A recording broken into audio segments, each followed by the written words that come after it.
세상에 수많은 사람들이 살았고 지금도 살고 있습니다. 그러나 그 많은 사람들 중에 그 역사에 가장 큰 영향을 끼친 분은 단연코 예수 그리스도이시지요.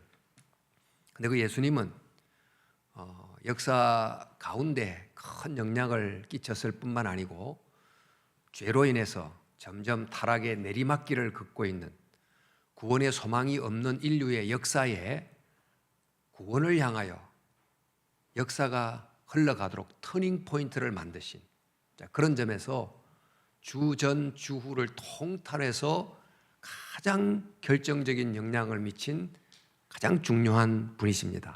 그래서 우리가 관심을 갖고 알아야 될 여러 인물이 있지만 예수님이야말로 모든 사람들이 반드시 알아야 될 가장 중요한 분입니다. 개인적으로도 예수님을 제대로 알아야 구원을 얻게 되고 또 우리 개인이 살았던 그 삶의 역사, 길이가 다 다르지만 그 시간이 구원을 얻게 되니만큼 예수님을 아는 것은 무엇보다 중요하다는 것을 기억해야 될 것입니다. 모든 사람이 예수님을 알아야 될 뿐 아니고 예수님을 안다고 하는 일들은 더 자세히, 더 분명히 알려고 해야 되겠습니다. 예수님을 알려고 하면 어떻게 해야 될까요? 예수님을 여러 측면에서 봄으로 더 자세히 알 수 있겠지요. 우리가 신약 성경을 펴면 예수님에 관한 내용이 마태, 마가, 누가, 요한 이렇게 네 가지 복음서가 있고 예수님을 네 방면에서 살펴보도록 우리를 이끌어 줍니다. 최근 드론이 발명되면서 사진을 드론으로 찍는 경우가 있습니다. 늘 사진을 찍을 때 앞에서 찍고 또 옆에서 찍고 그런 모습만 보다가 드론으로 위에서 찍은 모습을 보면 우리가 몰랐던 새로운 대상에 대한 이렇게 장면을 보게 되는 것처럼 예수님도 다양한 면에서 이렇게 네 방면에서 봄으로 예수님에 대한 보다 균형 잡힌 보다 전체적인 그런 알매에 이를 수 있게 됩니다. 근데 예수님을 알려면 또한 예수님이 탄생하셨던 그 역사적 배경을 알아야 돼요.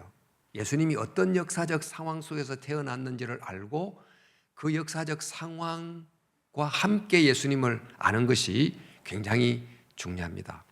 그런데 예수님을 알려면 예수님이 사셨던 그 당대의 역사만으로는 충분치 않고 예수님의 그 역사를 예수님의 죽음과 부활의 그 맥락 속에서 또 예수님의 일생을 창조부터 종말까지의 가장 긴 그 역사, 이른바 하나님의 창조와 구원의 역사 속에 두고 볼 때 예수님이 누군지를 제대로 알게 됩니다.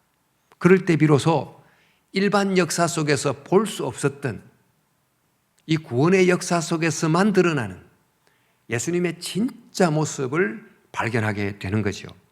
그러니까 성경은 바로 그 구원 역사 속에 보여지는 예수님이 누구신지를 우리에게 알려주는 책이 되겠습니다. 예수님을 소개하는 마태, 마가, 누가가 있지만 누가복음은 예수님이 사셨던 그 역사적 배경을 이렇게 소개해 주는데 유대왕 헤롯 때에라고 시작이 됩니다. 예수님은 헤롯이 유대의 왕으로 다스릴 때에 탄생하셨다는 것입니다. 이 한 줄 속에 있는 그 역사적 상황을 설명을 좀 많이 해야 되는데 좀 간략하게 좀 정리하자면 헤롯이 유대의 왕으로 다스리긴 했지만 그 유대가 어떤 독립국가가 아니었고 로마의 한 행정구역이었습니다. 그리고 이 헤롯은 유대 백성에 의해서 추대받은 왕이 아니고 로마가 임명한 왕입니다. 또 헤롯은 그 유대 혈통이 아니고 비유대인인 에돔 혈통이었습니다. 그래서 헤롯이 유대의 왕으로 통치하기는 했지만 백성들의 마음속에는 그가 왕이 아니었어요. 그러니까 왕으로 통치했지만 사실 왕이 없는 것처럼 느끼며 백성들이 살았던 상황이었습니다. 자, 헤롯이 왕으로 다스렸던 그 상황을 조금 더 자세히 알려면 이스라엘 역사를 좀 쭉 앞으로 가서 애굽의 노예가 됐던 이들을 모세가 출애굽시켜서 드디어 광야를 통과해서 가나안에 정착하고 다윗이 통일왕국을 이룹니다. 그때가 이제 전성기지요.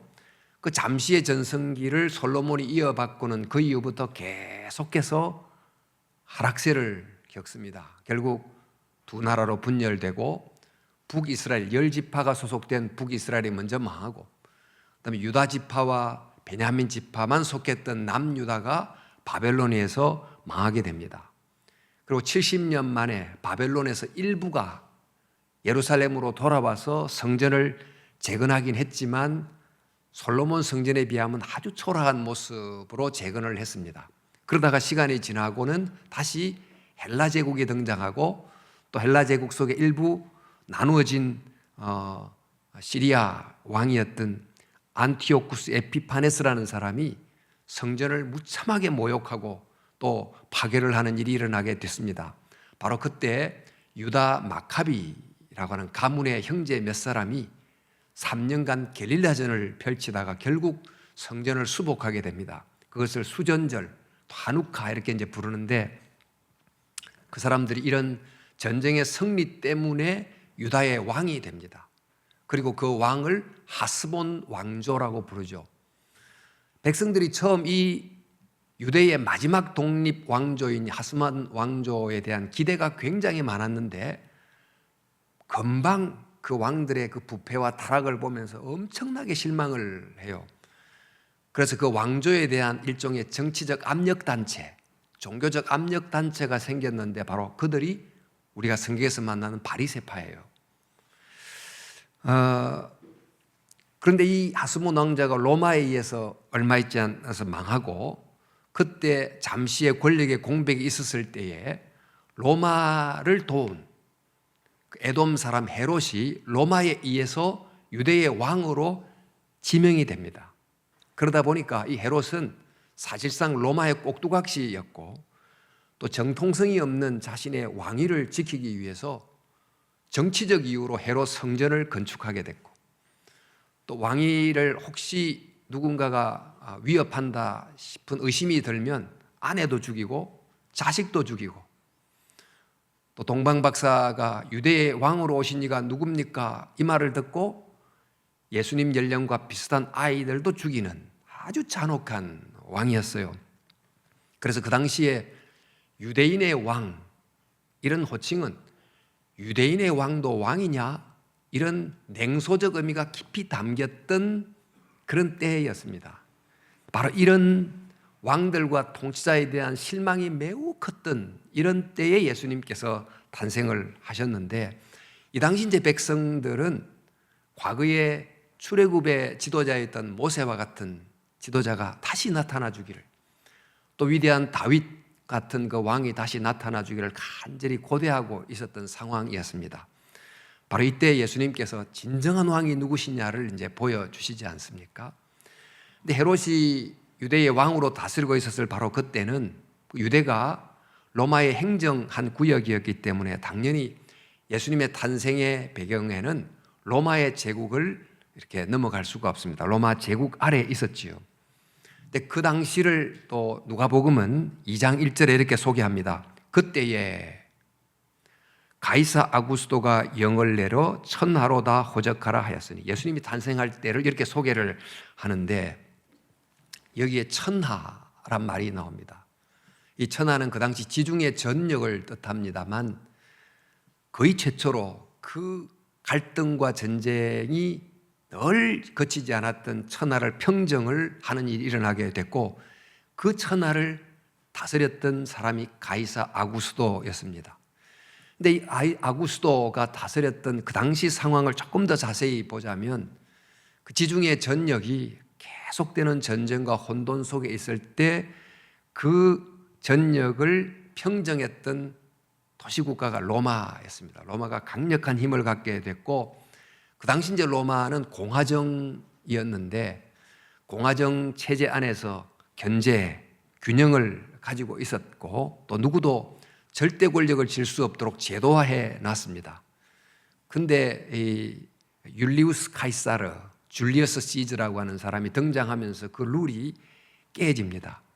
그의 성이 시저, 카이사르인데 그 성이 곧 절대 권력을 가진 왕이라는 의미를 가지도록 사용됩니다. 그 정도로 권력을 가진 1인자가 됩니다. 우리 이제 독일 말로 카이저, 러시아 말로 짜르라는 것이 다 이 카이사르에서 나온 말입니다만은 이렇게 절대 권력을 갖게 되자 공화정을 신봉했던 이들에 의해서 시저가 암살이 됐고 또 이제 유혈 내전이 이렇게 로마 안에 일어나게 됐을 때 그 카이사르, 즉 시저의 양자였던 옥타비아누스가 그 상황을 다 평정하고 자기가 권력을 다시 잡게 되죠.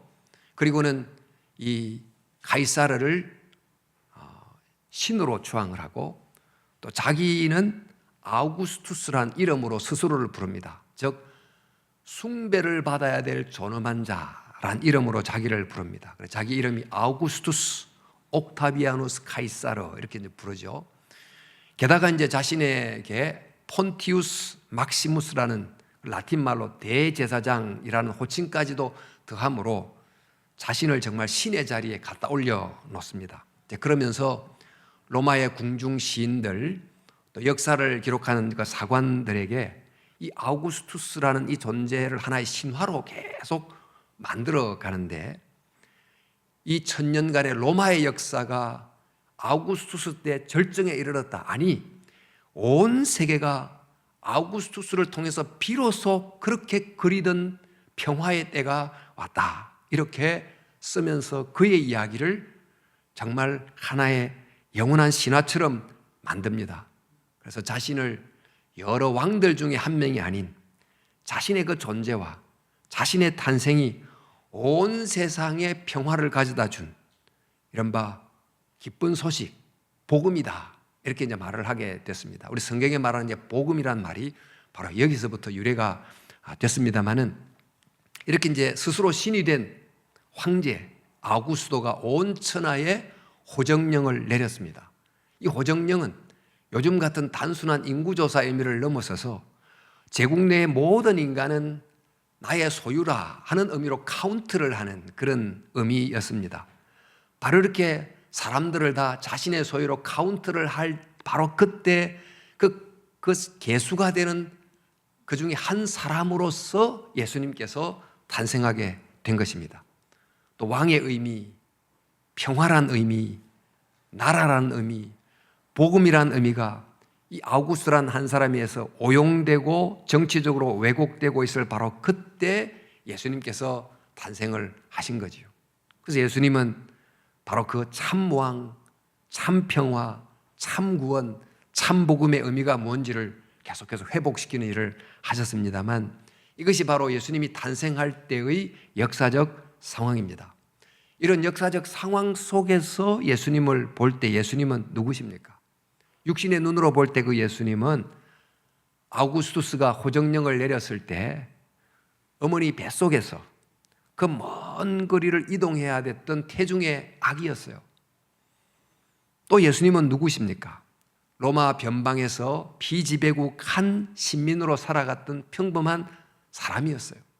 또 예수님은 로마에 의해서 십자가형을 언도받았던 사형수입니다. 또 헤롯이 유대 땅을 다스릴 바로 그때 예수님은 누구십니까? 여행 중에 마땅히 있을 곳이 없어서 어느 집의 구유에서 태어난 아기였고 또 헤롯에 의해서 살해의 위험을 받아서 어머니의 품에 안겨서 저 멀리 애굽까지 도망해야 됐던 그런 존재였고 나사렛이라는 변방에서 살았던 한 석공이고 목공으로 사셨던 분입니다. 자, 이것이 그 당시 역사적 배경 속에 사셨던 예수님의 모습인데 이것이 정말 예수님의 참된 모습입니까? 우리 성경에 있는 사복음서의 기록은 이 탄생하신 예수님의 역사적 배경 속에서의 예수님을 넘어서서 그분이 정말 더 큰 역사 속에서 즉 하나님의 구원의 역사, 창조 이후 타락과 구원을 이루는 그 길고 긴 구원사 속에서 예수님이 누구신지를 알려주고 바로 그 예수님을 봐야 된다고 하는 거예요. 그 예수님을 알아야 성경이 말씀하시는 예수님을 제대로 안다는 것입니다. 자, 여러분, 그 예수님은 그러면 어떤 분이십니까? 우리 성경에 마태, 마가, 누가, 요한이 있는데 그 중에 제일 먼저 기록된 성이 마가복음입니다만, 이 마가복음은 예수님의 첫 모습을 이렇게 기록합니다. 선지자 이사야의 글을 보라. 내가 나의 사자를 너의 앞에 보내노니 그가 너의 길을 준비하리라. 이게 내가 하는 하나님이고 너는 메시아입니다. 그러니까 하나님이 당신의 사자를 오실 메시아를 위해 먼저 보낸다 하는 것입니다. 그 메시아의 길을 준비하기 위해서 먼저 보낸 사자가 누구입니까? 바로 세례 요한이지요. 이처럼 이 메시아를 위해서 먼저 준비할 사자를 보냈다. 이 말은 예수님의 탄생은 우연히 1세기 때 탄생한 것이 아니고 하나님의 약속의 성취라는 계획 속에서 탄생하셨다. 이런 의미가 아닙니까? 그러니까 예수님의 이 탄생은 오래전부터 하나님께서 계획하셨던 일이 드디어 일어났다. 그런 의미가 되겠습니다. 예수님이 탄생했던 그 시기도 그렇지만 예수님이 탄생했던 장소도 역시 그렇습니다. 예수님이 베들레헴에서 탄생하셨습니다.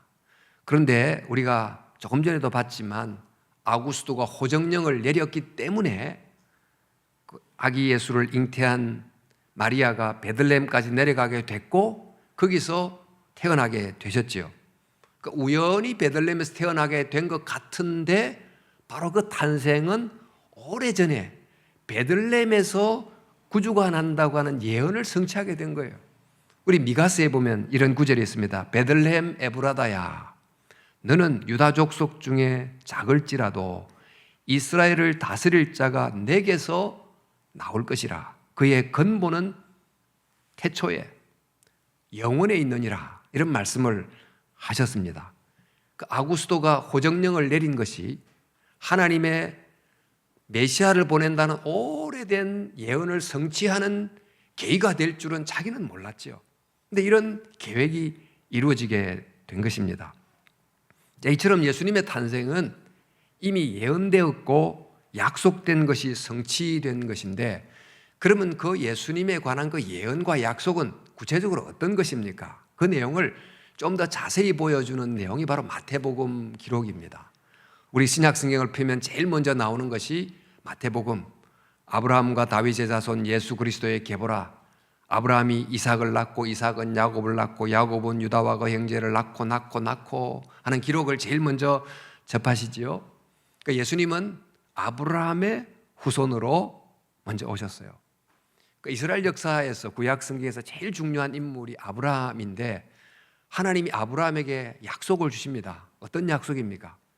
자식이 없었던 아브라함에게 자손을 준다는 약속을 주셨죠. 근데 어떤 자손이죠? 복의 통로가 되는 자손을 준다는 거예요. 그럼 어떤 복의 통로가 된다는 것입니까? 우리 복하면 번영의 복, 성공의 복 이런 복이 있지만 성경에서 말씀한 내가 이 세상에 가장 중요한 복을 전달해 주려고 하는데 바로 너와 너희 후손들이 그 복을 전달해 주는 통로가 된다 했습니다. 그 복이 무슨 복입니까? 그 복이 바로 이 세상에 참된 하나님을 알려주는 복이에요. 참된 하나님을 아는 참복을 너희를 통해서 전달한다는 것입니다. 실제로 이스라엘 백성의 출애굽의 역사와 또 그리고 그들이 모세로부터 받았던 율법이라고 하는 것을 경전으로 만든 이 성경과 그 예언자들의 모든 기록들이 곧 하나님이 누군지를 아는 가장 중요한 복을 이 세상 속에 전달하게 됐습니다. 그러니까 그 아브라함의 후손들이 곧 하나님을 아는 참복을 전달하는 통로가 된 거죠. 그러나 그들이 전달한 그 하나님을 아는 복이 충분하지는 않았습니다. 하나님에 대한 온전한 알을 제대로 알려주실 참 아브라함의 후손이 오셔야 되는데 그분이 바로 예수 그리스도라는 거예요. 그러니까 예수 그리스도가 아브라함의 후손으로 오셨어요. 또한 예수님은 다윗의 후손으로 오셨다. 다윗이 중요하다는 것을 다 알고 있습니다. 왜 중요합니까? 다윗이 정치를 잘했고 군사 강국을 이루어서 중요하다, 그런 의미보다 다윗은 그 당시 많은 왕들이 다 스스로가 자기가 절대자가 돼서 통치를 했지만 하나님의 말씀을 따라 통치함으로 이 땅에 하나님이 다스리는 나라가 어떤 모습인지를 일시적이지만 또 부분적이지만 이 땅에 구현해냈기 때문에 위대한 왕이에요.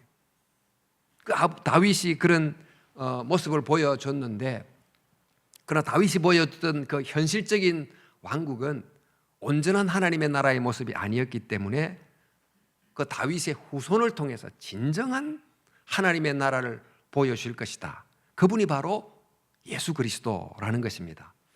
그래서 마태복음의 이 족보를 보면 아브라함부터 예수님까지의 조상이 쭉 기록이 되어 있는데 그 조상을 선택해서 이렇게 질서 있게 기록합니다. 아브라함부터 다윗까지 14명, 다윗부터 바벨론 포로까지 14명, 또 바벨론 포로부터 예수님까지 14명, 이렇게 기록을 해요.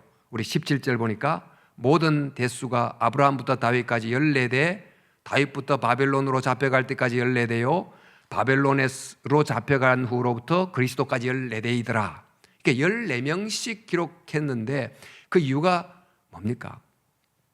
당시는 아라비아 숫자가 없었고 또 우리 같은 자음, 기역, 니은, 디귿, 영어로 ABC에 숫자 값을 붙여서 사용하기도 했어요. 히브리 자음이 있습니다. 다윗이라는 것은 다비드인데 달레트라고 하는 자음이 2번 사용되고 또 바브라는 자음이 1번 사용되는데 각각 숫자 값이 4, 6입니다. 그러니까 4라는 숫자 값이 2번, 또 6이라는 숫자 값이 1번 사용돼서 4, 6, 4 더하면 14가 되는 것입니다. 이 14는 다윗의 이름의 숫자 값이에요. 3번이나 이렇게 14대, 14대, 14대로 나누어서 예수님의 족보를 설명한 이유는 예수님은 바로 그 다윗의 후손이다 하는 것을 강조해 주기 위한 것입니다. 그런데 이 다윗의 후손으로 온 예수님의 족보를 좀 더 자세히 보면 매우 특이한 점을 가지고 있습니다.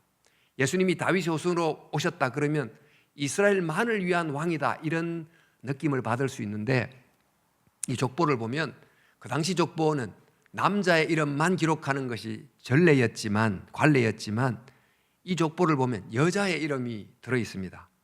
다말, 라합, 룻, 우리아의 아내 밧세바, 이렇게 4명이 들어 있습니다.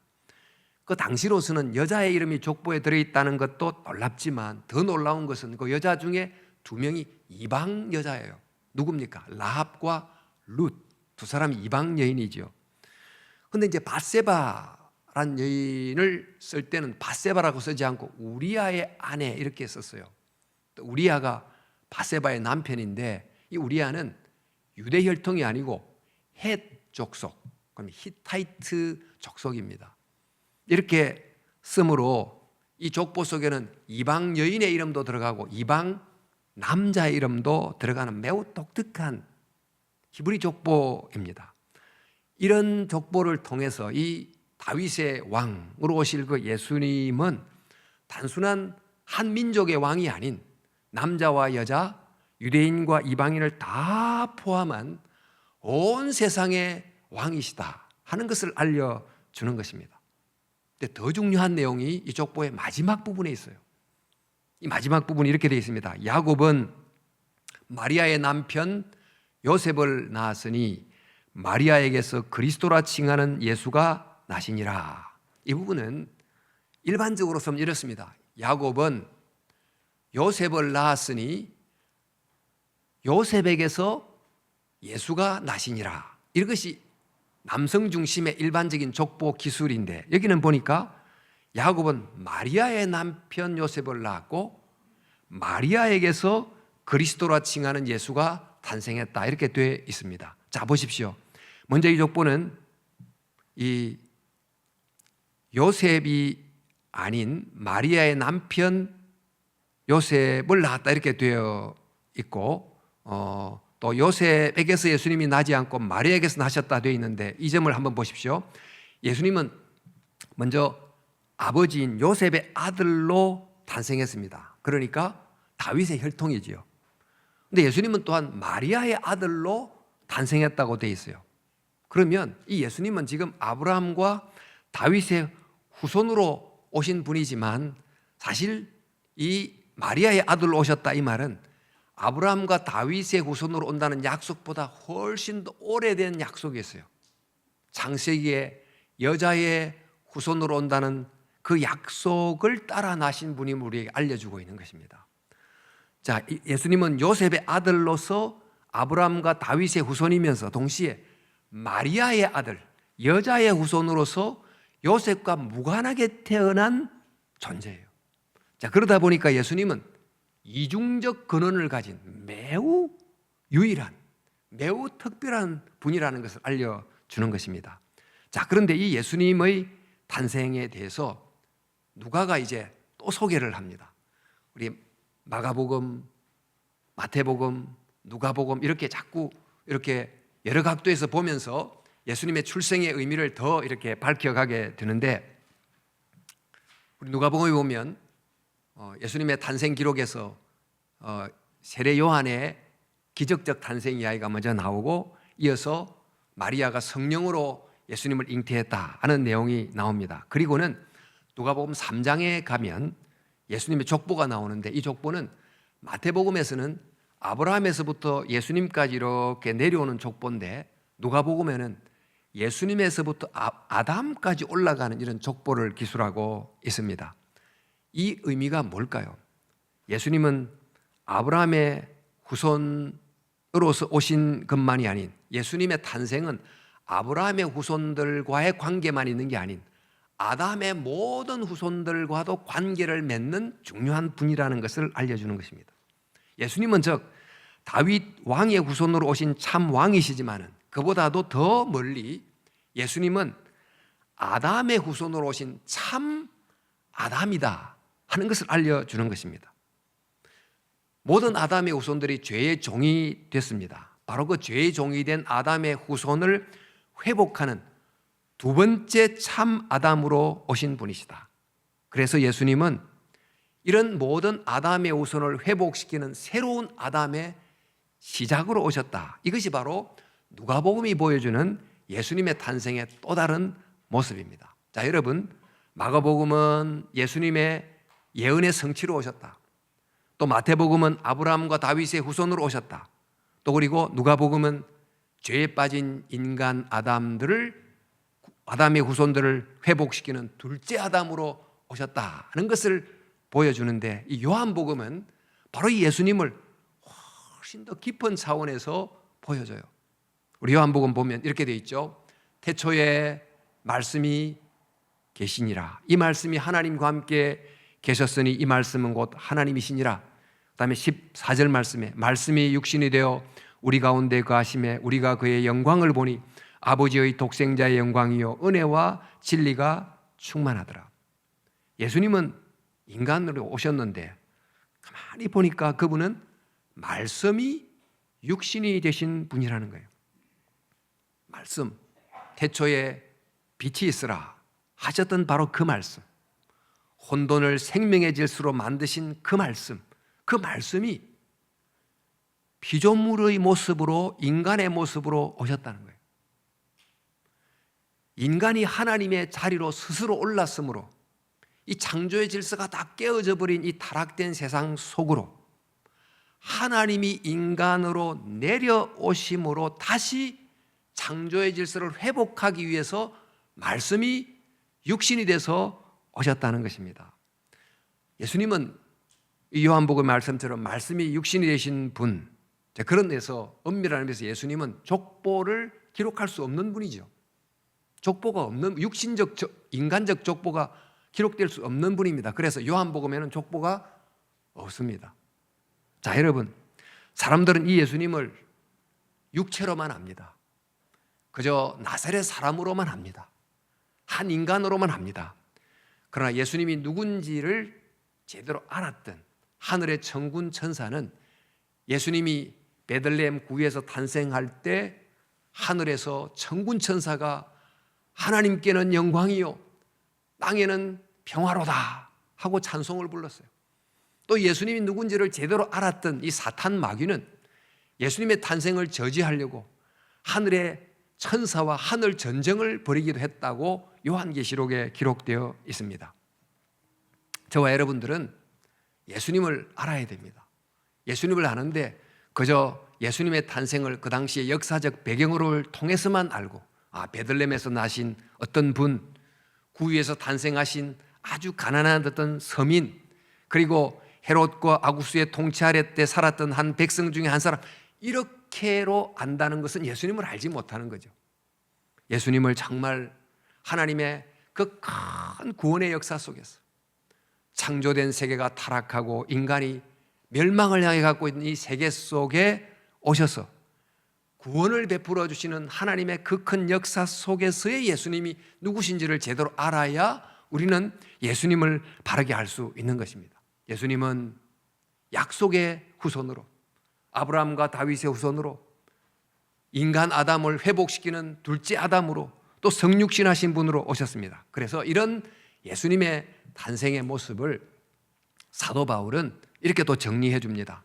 우리 갈라디아서 말씀, 때가 참에 하나님이 그 아들을 보내사 여자에게서 나게 하시고 율법 아래 나게 하신 것은 율법 아래 있는 자들을 속량하시고 우리로 아들의 명분을 얻게 하려 하심이라. 때가 참에 무슨 말입니까?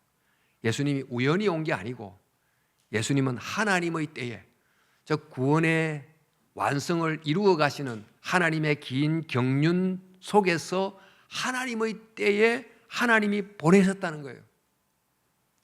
그런데 이 예수님은 하나님이 그 아들을 보내사, 하나님이 보내신 아들을 오셨는데 이 땅에서는 여자에게서 난, 인간으로 나신 분입니다. 그러니까 예수님은 하나님이 보낸 아들이면서 동시에 여자에게서 난 여자의 후손입니다. 자, 그러면 예수님께서 왜 이렇게 한편은 하나님의 아들이시면서 또 한편 여자의 후손인 인간이십니까? 왜 하나님의 아들이 여자의 후손이 돼야 됐고, 왜 말씀이 육신이 되며 왜 신성을 가진 존재가 인성의 한계 안에 갇히셔야 됐습니까? 이것이 성경이 말씀하시는 중요한 메시지입니다. 오늘 우리 본문 다시 보면 율법 아래 나게 하신 것은 율법 아래 있는 자들을 속량하시고 우리로 아들의 명분을 얻게 하려 하심이라. 우리는 율법을 지켜야 될 인간입니다. 그런데 우리는 율법을 지키지 못하는 죄인이 되어 있습니다. 이러한 우리들을 구원하기 위해서 자신이 율법을 지켜야 될 인간으로 오셔서 우리를 대속해 주시는 것입니다. 근데 인간의 죄를 대속하려면 그분도 동일하게 인간이 되셔야 인간의 대표자 자격을 얻습니다. 인간의 대표자로서 인간을 대신할 수 있기 위해서 인간이 되셔야만 했습니다. 그러나 인간을 구원하는 것은 인간이 인간을 구원하지 못하고 죄인이 죄인을 구원하지 못하고, 그분은 동시에 하나님의 능력을 가지셔야 돼요. 그러니까 하나님이면서도 인간이신 분이 온전히 인간에 대한 구원자가 될 수 있습니다. 그런데 그런 분이 누가 있습니까? 그런 자격을 가진 분이 이 세상에 누가 있습니까? 성경은 오직 구원과 영생은 바로 하나님의 아들이면서 여자의 후손으로 오신 바로 그분 예수 그리스도를 통해서 주어진다는 것입니다. 그래서 요한복음에 보면 영생은, 같이 읽어볼까요? 영생은 곧 유일하신 참 하나님과 그가 보내신 자 예수 그리스도를 아는 것입니다. 영생이 어디 있습니까? 예수 그리스도를 아는 것에 있어요.